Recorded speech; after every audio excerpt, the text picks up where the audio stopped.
నమస్తే అండి, welcome to భువనాస్ veg kitchen. ఈరోజు మనం గులాబ్ జామ్ తయారు చేద్దాం. మనము గులాబ్ జామ్ ప్యాకెట్ ఈ బాక్స్లో వేసుకుందాం. ఇది 1/4 కప్పు వచ్చింది కాబట్టి మనం 2 కప్పులు పంచదార తీసుకుందాం. తర్వాత మనం కొంచెం పాలు వేసుకుంటూ కలుపుకుందాం. మరీ గట్టిగా కలుపుకోకూడదు, స్మూత్గా కలుపుకోవాలి. గులాబ్ జామ్కి ఎప్పుడు మనం స్మూత్గా కలుపుకోవాలి. స్మూత్గా కలుపుకుంటూ కొంచెం పాలు పోసుకుంటూ స్మూత్గా కలుపుకోవాలి. మనం చపాతీ ముద్దలాగా గట్టిగా కలపకూడదు. ఇప్పుడు మనం కొంచెం నెయ్యి వేసుకొని ఇలానే కొంచెం బాగా కలుపుకోవాలి. ఇలా ముద్దగా చేసుకున్న తర్వాత ఒక 10 నిమిషాలు మనం మూత పెట్టుకొని ఉంచుకుందాం. తర్వాత మనం పంచదార పాకం పట్టుకుందాం. ఇందాక మనకి 1/4 గిన్నె గులాబ్ జామ్ది వచ్చింది కదా, అందుకని 2 కప్పులు అని చెప్పాను. వాటిని మనం 1/4 కప్పు తీసుకుందాం. ఇంకా ఎక్కువ జ్యూసీ కావాలంటే 2 పోసుకుంటే సరిపోతుంది.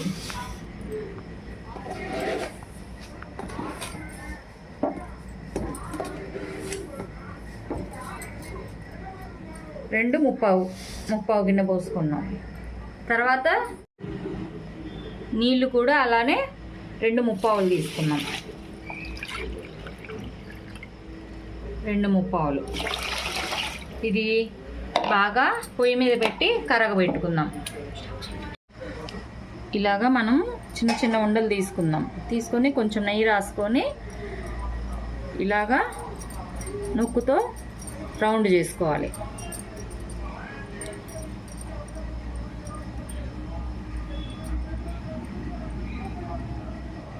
ఇలా చేసుకొని ఒక్కొక్కటి మనం పక్కన పెట్టుకుంటూ అన్నిటినీ ఇలానే చేసుకోవాలి. కొంచెం నెయ్యి చేతికి రాసుకొని ఉండని ఇలా చేసుకోవాలి. ఇలాగా పంచదార నీళ్ళు తెరులుతున్నాయి కదా, దీంట్లో కొంచెం యాలక్కాయల పొడి వేసుకుందాం.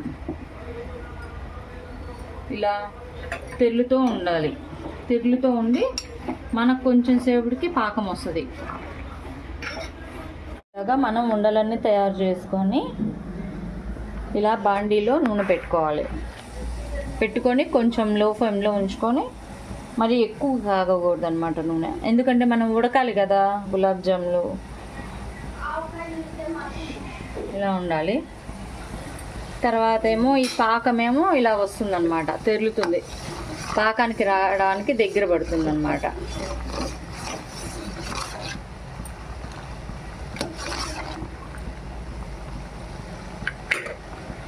నూనె కాగిన తర్వాత మనం గులాబ్ జాములు దీంట్లో వేసుకుందాం. వేసుకొని అటు ఇటు తిప్పుకోవాలి. అన్నీ వేసుకోకూడదు, కొంచెం వేసుకుంటే బాగా వేగుతాయి.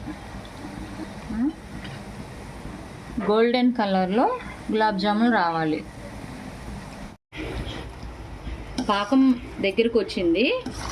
పాకం మనము ఇలా చూసుకుంటే కొంచెం జిగురు తగులుతుంది అనమాట. ఇట్లా పాకం వచ్చినట్టు జిగురు తగులుతుంది.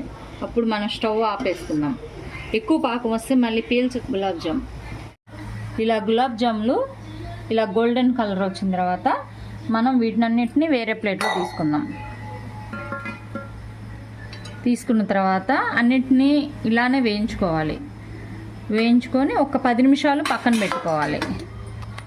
10 నిమిషాలు అయింది. ఈ గులాబ్ జాములన్నిటిని మనం పాకంలో వేసుకుందాం.